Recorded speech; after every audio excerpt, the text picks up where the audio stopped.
사랑하는 여러분, 오늘부터 우리는 기독교 신앙의 척추이자 복음의 정수라고 불리는 로마서의 위대한 여정을 시작합니다.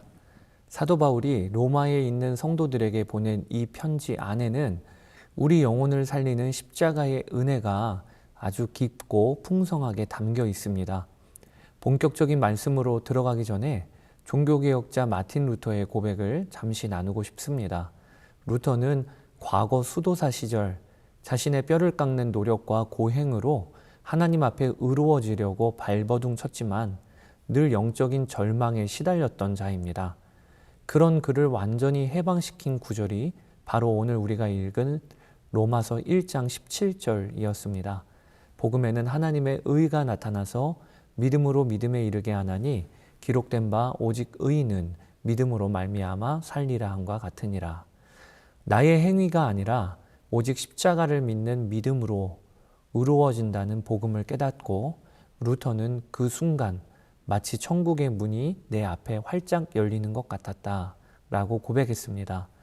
오늘 우리의 묵상 시간에도 이 놀라운 은혜의 문이 활짝 열리기를 간절히 소망합니다. 먼저 로마서 1장이 어떻게 구성되어 있는지 전체적인 숲을 그려봅시다. 1장은 크게 네 부분의 흐름을 가지고 있어요. 그것이 1절부터 7절까지는 바울의 인사와 복음의 핵심이 무엇인지를 선포하는 내용이고요. 8절부터 15절까지는 로마 교회를 향한 바울의 애틋한 방문 계획을 다루고 있습니다.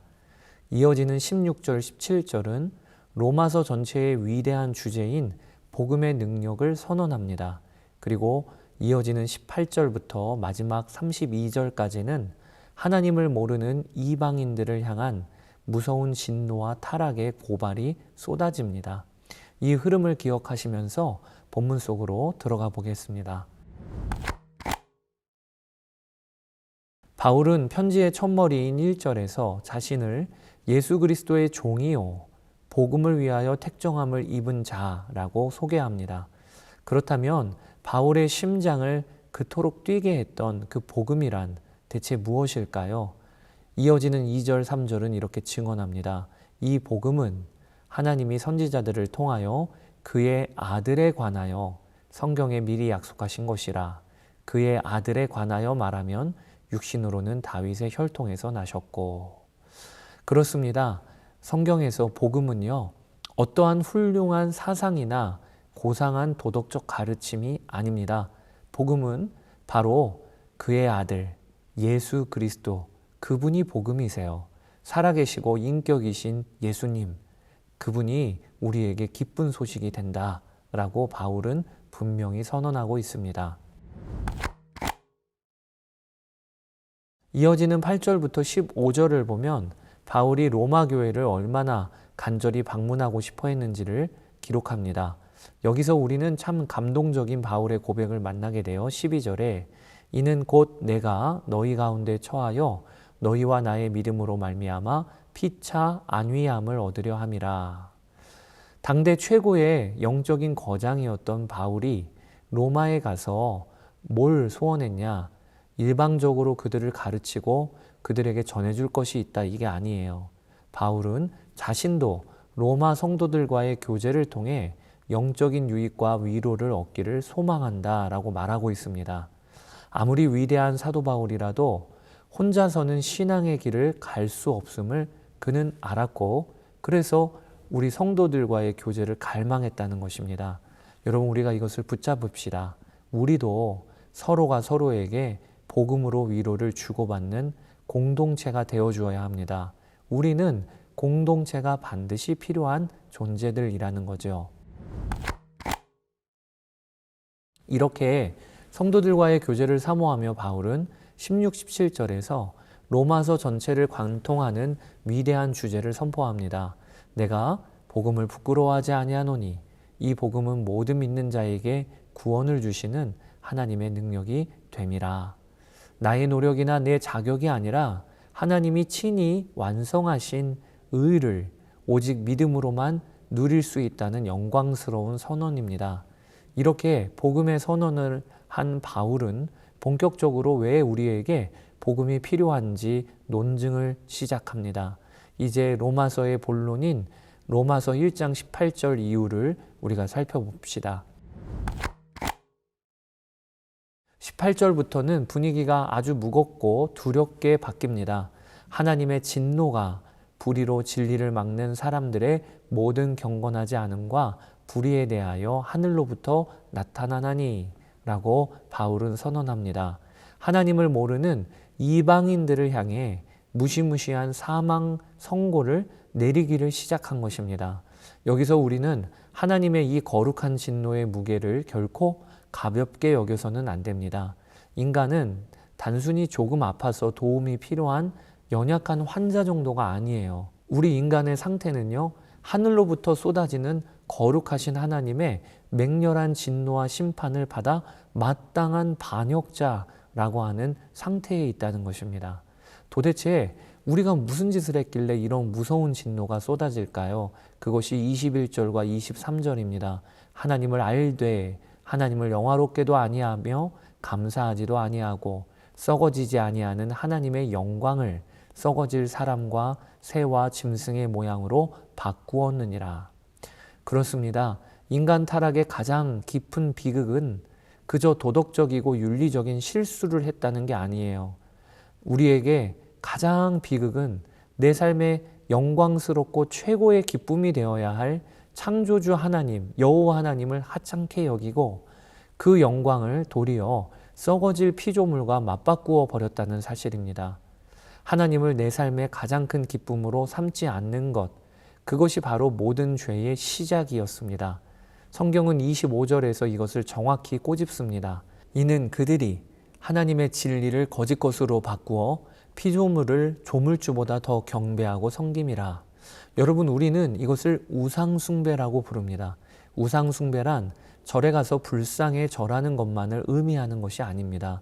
내 삶에 하나님이 아닌 다른 것, 즉 돈이나 성공, 사람들의 인정이 없으면 내 인생은 불행할 것이고 의미 없다라고 여기면서 그런 것들에 목숨을 거는 영적인 간음이 곧 우상숭배예요.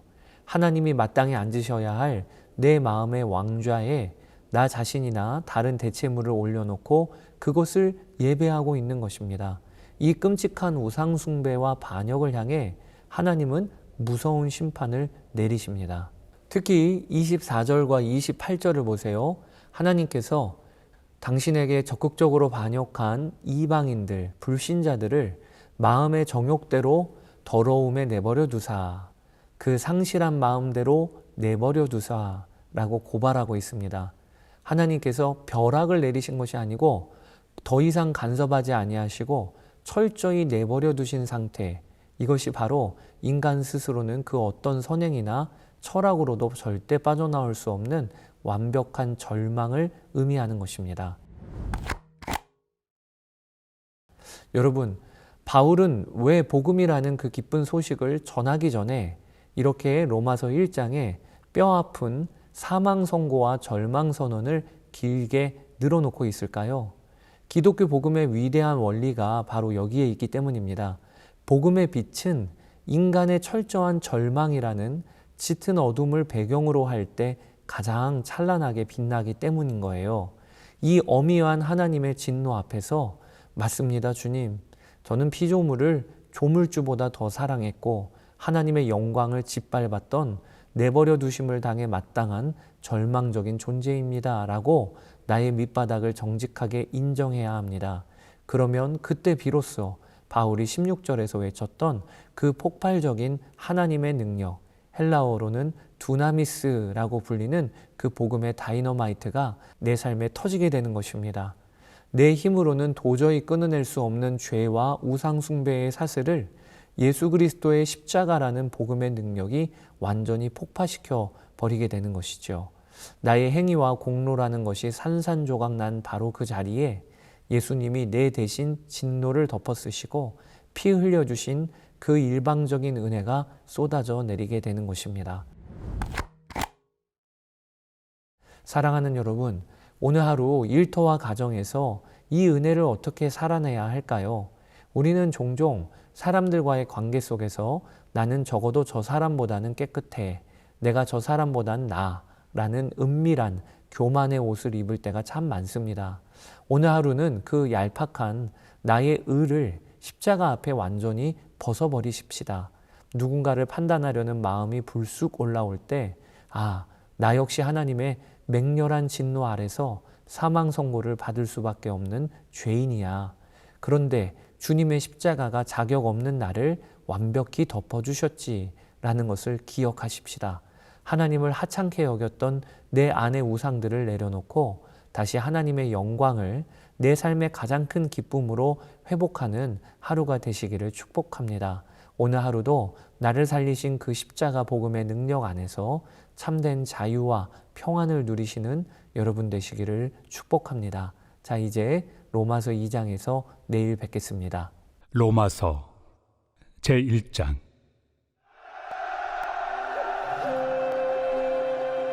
예수 그리스도의 종 바울은 사도로 부르심을 받아 하나님의 복음을 위하여 택정함을 입었으니 이 복음은 하나님이 선지자들을 통하여 그의 아들에 관하여 성경에 미리 약속하신 것이라. 그의 아들에 관하여 말하면 육신으로는 다윗의 혈통에서 나셨고 성결의 영으로는 죽은 자들 가운데서 부활하사 능력으로 하나님의 아들로 선포되셨으니 곧 우리 주 예수 그리스도시니라. 그로 말미암아 우리가 은혜와 사도의 직분을 받아 그의 이름을 위하여 모든 이방인 중에서 믿어 순종하게 하나니 너희도 그들 중에서 예수 그리스도의 것으로 부르심을 받은 자니라. 로마에서 하나님의 사랑하심을 받고 성도로 부르심을 받은 모든 자에게 하나님 우리 아버지와 주 예수 그리스도로부터 은혜와 평강이 있기를 원하노라. 먼저 내가 예수 그리스도로 말미암아 너희 모든 사람에 관하여 내 하나님께 감사함은 너희 믿음이 온 세상에 전파됨이로다. 내가 그의 아들의 복음 안에서 내 심령으로 섬기는 하나님이 나의 증인이 되시거니와 항상 내 기도에 쉬지 않고 너희를 말하며 어떻게 하든지 이제 하나님의 뜻 안에서 너희에게로 나아갈 좋은 길 얻기를 구하노라. 내가 너희 보기를 간절히 원하는 것은 어떤 신령한 은사를 너희에게 나누어 주어 너희를 견고하게 하려 함이니 이는 곧 내가 너희 가운데서 너희와 나의 믿음으로 말미암아 피차 안위함을 얻으려 함이라. 형제들아, 내가 여러 번 너희에게 가고자 한 것을 너희가 모르기를 원하지 아니하노니 이는 너희 중에서도 다른 이방인 중에서와 같이 열매를 맺게 하려 함이로되 지금까지 길이 막혔도다. 헬라인이나 야만인이나 지혜 있는 자나 어리석은 자에게 다 내가 빚진 자라. 그러므로 나는 할 수 있는 대로 로마에 있는 너희에게도 복음 전하기를 원하노라. 내가 복음을 부끄러워하지 아니하노니 이 복음은 모든 믿는 자에게 구원을 주시는 하나님의 능력이 됨이라. 먼저는 유대인에게요 그리고 헬라인에게로다. 복음에는 하나님의 의가 나타나서 믿음으로 믿음에 이르게 하나니 기록된 바 오직 의인은 믿음으로 말미암아 살리라 함과 같으리라. 하나님의 진노가 불의로 진리를 막는 사람들의 모든 경건하지 않음과 불의에 대하여 하늘로부터 나타나나니 이는 하나님을 알만한 것이 그들 속에 보임이라. 하나님께서 이를 그들에게 보이셨느니라. 장세로부터 그의 보이지 아니하는 것들 곧 그의 영원하신 능력과 신성이 그가 만드신 만물에 분명히 보여 알려졌나니 그러므로 그들이 핑계하지 못할지니라. 하나님을 알되 하나님을 영화롭게도 아니하며 감사하지도 아니하고 오히려 그 생각이 허망하여지며 미련한 마음이 어두워졌나니 스스로 지혜 있다 하나 어리석게 되어 썩어지지 아니하는 하나님의 영광을 썩어질 사람과 새와 짐승과 기어다니는 동물 모양의 우상으로 바꾸었느니라. 그러므로 하나님께서 그들을 마음의 정욕대로 더러움에 내버려 두사 그들의 몸을 서로 욕되게 하게 하셨으니 이는 그들이 하나님의 진리를 거짓 것으로 바꾸어 피조물을 조물주보다 더 경배하고 섬김이라. 주는 곧 영원히 찬송할 이시로다. 아멘. 이 때문에 하나님께서 그들을 부끄러운 욕심에 내버려 두셨으니 곧 그들의 여자들도 순리대로 쓸 것을 바꾸어 영리로 쓰며 그와 같이 남자들도 순리대로 여자 쓰기를 버리고 서로 향하여 음욕이 부릴 듯하며 남자가 남자와 더불어 부끄러운 일을 행하여 그들의 그릇됨에 상당한 보응을 그들 자신이 받았느니라. 또한 그들이 마음에 하나님 두기를 싫어하매 하나님께서 그들을 그 상실한 마음대로 내버려 두사 합당하지 못한 일을 하게 하셨으니 곧 모든 불의, 초악, 탐욕, 악의가 가득한 자요 시기, 살인, 분쟁, 사기, 악독이 가득한 자요 수군수군하는 자요 비방하는 자요 하나님께서 미워하시는 자요 능욕하는 자요 교만한 자요 자랑하는 자요 악을 도모하는 자요 부모를 거역하는 자요 우매한 자요 배약하는 자요 무정한 자요 무자비한 자라. 그들이 이 같은 일을 행하는 자는 사형에 해당한다고 하나님께서 정하심을 알고도 자기들만 행할 뿐 아니라 또한 그런 일을 행하는 자들을 옳다 하느니라.